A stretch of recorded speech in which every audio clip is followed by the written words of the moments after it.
온라인으로 함께 참석하는 여러분에게도 주님의 은혜가 부어지기를 원합니다. 현장에서 함께 수고하고 봉사하시는 분들에게도 주님의 은혜가 부어지기를 원합니다. 오늘 성경에 보면 하나님 앞에 쓰임받은 유명한 인물들이 많이 나오고 있습니다. 특별히 사사기에는 12명의 사사들이 등장합니다. 그런데 대사사와 소사사 이렇게 각각 나눠집니다.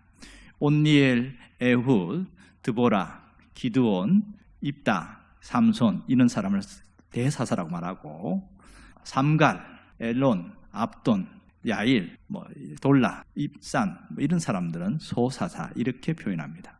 어떤 차이가 있냐면 대사사는 어떤 격전지, 전쟁이나 큰 사건들이 있었을 때에 그 일을 감당한 사람들을 말하고, 소사사는 특별한 사건이 없이 그냥 평범한 일상에서 자기 하나님 앞 일을 감당한 사람들, 이렇게 차이가 납니다.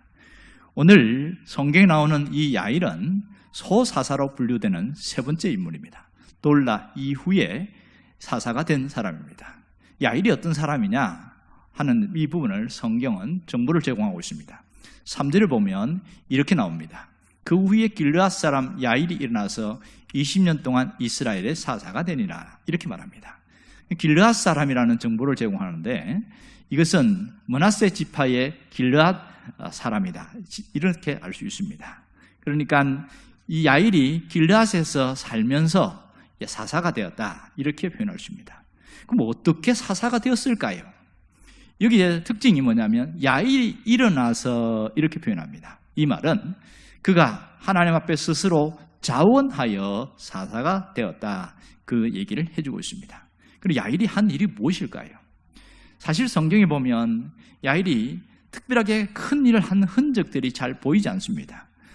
구원사적으로 뭔가 큰 구원을 한 일도 나타나지 않습니다. 돌라는 소사사지만 이스라엘을 구원하였더라, 그런 표현이 있는데 야일에게는 그런 얘기도 없습니다.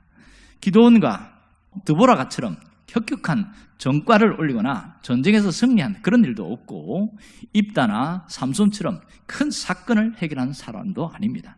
그저 평범한 한 사람의 사사로서 일상에 이런 삶을 살다가 간 뿐이었습니다. 그러면 오늘 4절에 보면 그가 무엇을 했는가 하는 작은 정보를 우리에게 보여주고 있습니다. 4절 말씀을 함께 읽겠습니다.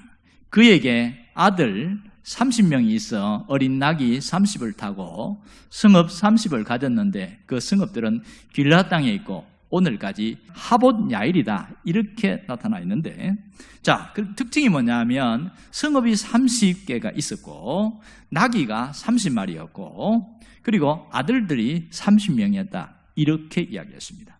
자, 여기 하봇 야일이라는 이 말은 무슨 말이냐면 이 야일의 성읍, 야일의 거주지, 이런 뜻입니다.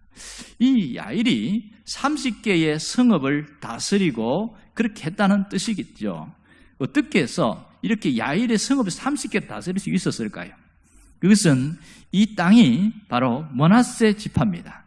므낫세의 아들 야일이 모세 이후에 정착할 때에 그 땅을 물려받았고, 오늘 시대를 거쳐서 요수아와 사사기 시대에 오면서 그 후손인 야일이 다시 이 성읍을 다스리게 되어지던 것으로 오늘 보여지고 있습니다. 그러니까 이 사사 야일이 잘한 점이 무엇일까요? 여기서 이 행간의 이야기를 찾아내야 됩니다. 행간의 이야기라는 것은 그 성경의 사이사이에 보이지 않는 숨어있는 내용을 말하고 있습니다. 이 사람은 평범한 사람으로서 하나님의 사사로서 자기 직임을 잘했는데 그가 잘한 것은 뭐냐면 아들 30을 잘 키웠다는 겁니다. 단순히 성공하도록 키운 정도가 아니라 30개의 성읍을 관리하는데 이 아들들이 함께 그것을 맡아서 아버지가 하는 그 일을 함께 또 맡아서 나누었다 했다는 것 특징입니다. 자, 오늘 여기 보면 나귀를 타고 이렇게 다녔다고 그러는데 그 당시에 나귀는 빈부의 신분에 대한 것을 보여주고 있습니다. 그러니까 나귀를 탔다는 것은 상당히 고귀한 신분을 가지고 있었다, 이렇게 볼 수 있겠지요. 그런데 이 아들들이 하나같이 아버지의 말씀을 듣고 따라서 그렇게 한다는 건 쉬운 일이 아닙니다. 이 자식들을 통해서 이 30개 성읍을 관리한다는 것은 야일이 굉장히 잘한 일을 할 수 있겠지요. 자식들만 잘 키워서 해도 사실 그는 평범한 일상 속에 성공한 사람이라고 볼 수 있습니다. 우리식으로 이야기하면 이 자식들이 자기 자식이지만 내 자식을 하나님의 제자, 우리 말하면 예수님의 제자로 만들었다는 거죠. 제자 훈련을 시켜서 철저하게 하나님의 사람으로 그렇게 일을 하도록 했다는 것이 야일이 잘한 점이라고 할 수 있습니다. 그러나 이 가운데서도 야일이에게서 나타나는 문제점도 있습니다. 하나는 그렇게 평안하고 안락한 삶을 살아가는데 이 야일이 준비를 하지 못했다는 겁니다. 외세의 침략에 대비해서 방어하고 대비하는 이 준비가 필요한데 야일이 그 일을 하지 못했다는 겁니다. 물론 야일이 죽은 이후에 이 암몬이 쳐들어오고 블레셋이 쳐들어왔습니다. 그때에 아들들은 살아있었단 말이에요. 그런데 여지없이 그들에게 무너지고 18년 동안 압제를 당하게 되어졌습니다. 그래서 사람들은 하나님 앞에 다시 간절히 기도하면서 또 다른 사사를 찾을 수밖에 없는 그런 상황이 되어버린 것이지요.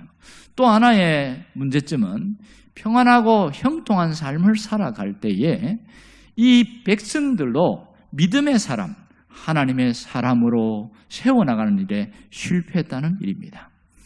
야일이 죽은 이후에 이 이스라엘 백성들이 온갖 신을 가지고 와서 섬기기 시작하는데 그 가나안에 있는 신 바알과 아세라 신부터 저 북쪽에 있는 시돈 신, 암몬 신, 또 동쪽에 있는 모압 신, 그 다음에 블레셋 신, 뭐 이런 신들을, 암몬 신들, 뭐 이런 다 가져와서 섬기는 거예요. 자, 이렇게 타락하고 무너져 있는 이 모습 보면 그들이 이 야일이 살아있을 때에 믿음의 사람으로 세우지 못했다는 이런 아쉬움이 많이 남습니다. 이 야일의 모습을 보면서 그가 사사가 되면서 사사의 역할과 그 직임을 충분히 감당하지 못하고 그러니까 그냥 감당하지 못한 그 흔적으로만 남겨있다는 것이 굉장한 아쉬움으로 남습니다. 오늘 하나님께서 이 야일의 사역을 통해서 우리에게 주시는 분명한 메시지가 있습니다. 그것은 바로 오늘 야일의 좋고 나쁜 점, 명암의 모습을 통해서 우리가 어떤 삶을 살아야 하는지 또 무엇을 중심으로 살아야 할 것이며 무엇을 남길 것인지를 생각하고 살아가는 겁니다. 오늘 우리가 그저 무덤 하나만 남기고 갈 것인지 아니면 정말 뜻있는 가치 있는 뭔가를 하나 남기고 갈 것인지 그것에 대한 마음의 결심을 하라는 것이지요. 신앙인들은 무엇을 남겨야 할까요? 신앙인들은 신앙의 발자취, 신앙의 이 흔적을 남겨야 합니다. 그러니까 그리스도인들은 예수의 흔적을 남기고 살아가는 것이 우리의 사명입니다. 그런데 오늘 우리의 현실은 어떻습니까? 여러분들은 어떻게 살고 있습니까? 무슨 흔적을 남기고 있으며 어떤 발자취를 남기고 가고 있느냐는 겁니다. 우리가 저마다 인생을 살면서 뒤안길을 돌아보면 우리 삶의 족적들이 있습니다. 그러니까 마치 모래사장을 걷다 보면은 돌아보면 뒤에 발자국이 있잖아요. 그런 것처럼 인생에도 돌아보면 자기가 살아온 그 발자국이 있단 말이에요. 그것이 좋은 발자국이면 얼마나 보람되고 가치 있겠냐 하는 겁니다. 우리가 한 개인뿐만 아니라 큰 한 나라를 봐도 그래요. 우리나라가 지금까지 세워지는데 수많은 격변과 어려움이 있었습니다. 먼저 일제 36년의 고통을 받을 때에 이 나라의 독립을 위해서 목숨을 걸고 싸운 독립투사들이 있었습니다. 그들이 있었기 때문에 오늘 우리가 자유로운 삶을 살 수 있었고 행복을 누릴 수 있었고 평안하게 살 수 있던 것이죠. 또 6.25 사변이라는 엄청난 사건을 겪으면서 이 나라를 지키기 위한 군인들의 엄청난 희생이 있었습니다. 그들이 있었기 때문에 지금의 우리가 평안하게 살 수 있는 겁니다. 그들의 몸은 이미 가버렸지만 그들의 삶의 정신은 우리 속에 남아서 그대로 여실히 드러나 있습니다. 오늘 우리는 어떤 발자취를 남기고 갈 것인가? 이 부분을 깊이 생각하면 좋겠습니다. 어떤 분은 이렇게 말했어요. 사람이 한번 태어나서 자기가 살고 있는 그 지역에 좀 더 나은 세상을 만들고 또 단 한 사람이라도 나를 통해서 행복해졌다면 이 사람은 성공한 인생을 살았다. 이렇게 말합니다. 미국의 유명한 시인인 에머슨이 한 말입니다. 우리는 정말 이 땅을 살아가면서 아름다운 인생의 발자취를 남기는 것이 대단히 중요합니다. 하나님은 우리가 어떻게 살기를 원하실까요? 하나님의 사람으로서 신앙의 발자취를 남기기를 원하십니다. 하나님의 사람으로 살아가라는 것이지요. 내가 하나님의 사람이 되어서 하나님의 사람으로 살아가고 하나님의 사람으로 신앙의 흔적을 남기고 가라는 그것이 하나님의 간절한 마음입니다. 그럼 여기서 신앙의 흔적인 도대체 어떻게 사는 것이 신앙의 흔적을 남기는 것일까요? 그것은 주를 위하여 살다가 가는 삶입니다. 사나 죽으나 주를 위하여 사는 것, 이것이 신앙의 흔적입니다. 로마서 14장 6절과 7절을 보면 이렇게 말합니다. 우리 중에 누구든지 자기를 위하여 사는 자가 없고 자기를 위하여 죽는 자도 없도다. 우리가 살아도 주를 위하여 살고 죽어도 주를 위하여 죽나니 그러므로 사나 죽으나 우리가 주의 것이로다. 주의 것이라는 것. 우리가 뭔가 이 땅을 살아가면서 나의 것을 취하고 나의 것으로만 살아가는 사람이 있어요. 그러나 우리가 살아도 주를 위하여 살고 죽어도 주를 위하여 죽는다. 그 중심, 그 마음만 있다면 그분은 정말 잘 살다가 간 것입니다. 신앙의 흔적들을 잘 남긴 사람이라고 할 수 있겠지요. 그러나 많은 사람들이 살아도 나를 위하여 살고 죽어도 나를 위하여 살고 죽고 살아도 자식들을 위하여 살고 이런 사람들이 얼마나 많은지 모릅니다. 오늘 우리의 마음의 중심이 이동되기를 원합니다. 내 삶의 목표가 의식이 달라지기를 원합니다. 살아도 주를 위하여 살고 죽어도 주를 위하여 죽겠다는 그런 각오와 결심이 있기를 원합니다. 이렇게 내가 신앙의 이 흔적들을 남기기를 원하는 사람들은 주를 위하여 하나님을 위하여 이것이 내 마음의 모토가 되어버려요. 그래서 내가 언제든지 살아도 하나님의 영광을 드러내는 일을 위하여 살아가겠다. 그 마음이 있어야 합니다. 사도 바울은 그렇게 살았습니다. 고린도전서 10장 31절을 보면 분명하게 이야기합니다. 그런즉 너희가 먹든지 마시든지 무엇을 하든지 다 하나님의 영광을 위하여 하라. 이 얼마나 놀라운 말인지 모릅니다. 우리가 이 어떤 목표를 갖고 살아야 되냐? 하나님의 영광을 드러내고 하나님의 영광을 나타내는 일을 위하여 하라는 것입니다. 여러분, 우리는 어떻게 하고 있습니까? 그러나 많은 사람들이 자신의 영광을 나타내고 자신의 영광을 드러내는 일에 집중하고 있고 그렇게 살아가는 사람은 너무나 많습니다.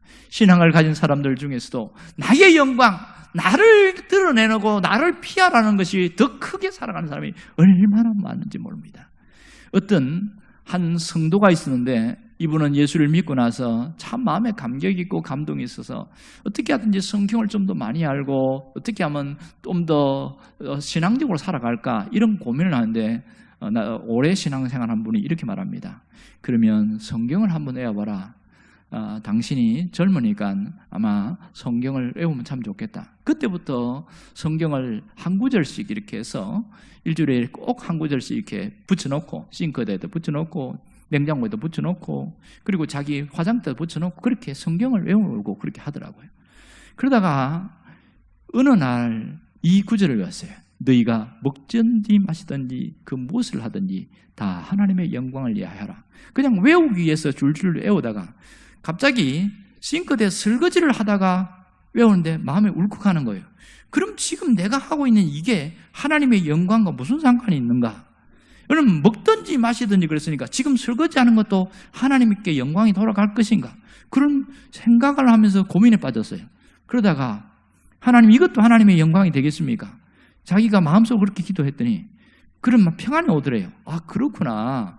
내가 이렇게 이거를 설거지를 하면서도 이것도 하나님의 영광을 위한 일이구나. 그런 마음의 평안을 얻게 너무너무 기쁘더래요.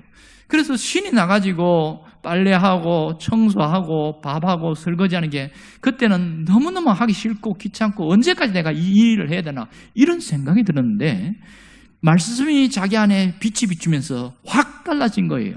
내가 이 일을 하는 것이 하나님의 영광을 드러내는 것이다. 얼마나 기쁜지 그 다음부터는 청소를 하면서 방바닥을 치우고 하면서 뭐라고 하는지 아세요? 나의 죄를 씻기는 예수의 피밖에 없네, 이러면서 찬송을 부르면서 하는 거예요. 그리고 자식들이나 또 남편이 올 때도 따뜻하게 맞이하고 완전히 달라졌어요. 자기가 하는 이 일이 별건 아니라고 생각했는데 하나님의 영광을 드러내리라고 생각하니까 완전히 생각 자체가 달라졌습니다. 여러분, 우리는 모든 생활 속에서 하는 그 일 속에서 하나님은 영광을 받으시길 원하십니다. 내가 하는 그 일이 하나님의 영광을 드러내는 일이라고 믿으면 지금 내 일이 하찮고 가치없게 여기지 않습니다. 귀한 일이고 소중한 일로 느껴진단 말입니다. 하나님의 영광을 드러내는 일은 멀리 있는 것이 아니라 가까이 있다는 사실입니다. 주를 위해 사는 사람은 어쨌든지 하나님의 영광을 드러내는 일에 내 삶의 최우선순위에 둔다는 사실입니다. 삶의 모든 우선순위를 거기에 집중하고 그렇게 살 때 행복하고 늘 감격스럽고 이렇게 신앙생활하는 것이 참 좋구나, 그것을 깨닫더라는 겁니다. 여러분, 이렇게 살아가는 사람들은 사나 죽으나 다 주의 것이다, 그렇게 믿고 가고 있습니다. 하나님의 영광을 드러내는 사람들은 내가 살아도 주를 위해 살고 죽어도 주를 위해 죽지만 지금 가진 것은, 지금 내가 하고 있는 일, 살든지 죽든지 다 주님의 것이다, 이렇게 달라집니다. 그러나 이런 목표의식이나 이런 삶의 우선순위가 정립이 안 된 사람들은 사나 죽으나 다 나의 것이로다, 모든 것이, 내가 갖추고 있는 것은 다 내가 열심히 일했고 열심히 노력했고 다 내가 일해서 된 것이다, 나의 것이고 내 것이고, 그래서 내 것에 집착하고 살아가고 내 것을 놓으려고 하지 않고 내 것을 나눠주려고 하지 않는 이런 삶을 보게 되어집니다. 주님의 것이라고 그러면 내가 갖고 있는 시간이나 물질이나 재능도 내가 이것을 남을 유익하게 하고 베풀고 돕는 일에 사용합니다. 그것이 주님을 위한 일이니까, 내 것이 아니라 주의 것이니까 나눠주는 것을 기쁘게 여기고 내가 오늘 주님의 영광을 드러내는 일을 했습니다, 이러면서 너무 흐뭇하게 살아가는 거예요. 사는 방법이 완전히 달라지게 되어 있습니다. 그래서 이런 사람은 이 소유에 대한 개념 자체가 틀려요. 내 것, 나의 것, 절대로 내 것은 놓지 못해 집착하면서 살지 않습니다. 이것은 주님이 주신 거니까 어떻게든지 내가 어떻게 귀하게 쓸까, 시간도 그렇고 사는 목적도 그렇고 방법도 그렇고 사는 게 너무너무 달라지는 거예요. 이렇게 소유 개념으로 살지 않고 존재 개념으로 살아가시길 바랍니다. 내 존재 자체가 하나님을 드러내는 그 일에 쓰임받는 존재로 살아가는 일이 얼마나 귀한 겁니까? 오늘 하나님은 우리가 어떻게 살기를 원할까요? 지금 내가 여기서 어떻게 살면 될까요? 예수의 흔적을 나타낼 수 있기를 바랍니다. 예수의 흔적을 드러내고 살기를 바랍니다. 세상의 흔적이 아닌 오직 예수님의 흔적을 드러낸 자로 살기를 원해요. 사도 바울은 평생 그렇게 살았습니다. 갈라디아서 6장 17절을 보면 그는 그렇게 말합니다. 이후로는 누구든지 나를 괴롭게 하지 말라. 내가 내 몸에 예수의 흔적을 지니고 있노라. 예수의 흔적을 지닌다. 흔적이란 이 말은 헬라어로 스티그마 이런 뜻입니다. 굉장히 유명한 말입니다. 그러니까 사도 바울이 개종하기 전에는 그가 있는 가말리알 문화생의 최고의 세상의 흔적을 갖고 살아왔어요. 로마의 시민권에 나는 세상의 흔적을 갖고 누리면서 살았습니다. 그랬는데 그가 개종한 이후에 예수의 흔적을 드러내면서 살았습니다. 예수를 전하다가 매를 맞고 예수님을 전하다가 모욕을 당하고 비난을 당하고 수치를 당하고 그것이 나의 몸에는 예수의 흔적이다 이렇게 받아들인 거예요. 얼마나 놀랍습니까? 여러분, 우리는 세상을 살아가면서 세상 사람과 똑같은 의식을 가지면 안 됩니다. 그게 뭡니까? 나는 예수의 흔적을 가지고 살아야 된다는 그 신앙의 결단이지요. 세상의 흔적이 아닌 예수의 흔적이 있기를 원합니다. 그래서 뭔가 신앙생활을 잘 하다가 누군가로부터 자존심을 상하는 말을 들었거나 속상한 일이 생길 때에 내가 왜 이런 대우를 받아야 되나 그런 생각이 아니라 예수의 흔적을 내가 가졌다 생각이 바뀌기를 원합니다. 내가 주님을 위해서 헌신하고 희생하는데 오해를 받고 또 어려움을 당할 때가 있습니다. 이럴 때에 내가 왜 이런 대우를 받아야 하고 내가 이렇게 자존심이 무너지면서까지 해야 되느냐, 그렇게 생각할 것이 아니라 내 몸에 예수의 흔적이 새겨졌다, 그렇게 믿으시길 바랍니다. 이렇게 신앙생활하는 사람들은 예수를 잘 믿으면서 어려움을 당하고 힘든 일에 대해서 그 이상 그것 때문에 화를 내거나 열받지 않습니다. 내 몸에 예수의 흔적을 지금 새겨나가는 과정이거든요. 그러므로 내가 상처받았다는 것은 신앙생활을 하면서 정말 예수를 잘 믿겠어 사람들로부터 비난이나 상처받았던 것은 예수의 흔적이 새겨진 겁니다. 내가 억울한 말을 들었을 때에 분노하지 않는 것은 예수의 흔적이 새겨졌기 때문에 나의 몸에는 예수의 흔적이 새겨졌다, 그런 마음의 자세가 달라지기를 원합니다. 우리가 예수의 흔적을 새기고 살아가는 것이 우리 삶이 되기를 원합니다. 이렇게 세상의 흔적이 아니라 예수의 흔적을 내 몸에, 내 마음에, 내 삶에 새기고 나가면 정말 달라집니다. 먼저 신앙생활 자체가 완전히 달라져요. 그거 괜찮아? 별것 아니야. 쉽게 넘어가 버려요. 사람 때문에 상처받지 않아요.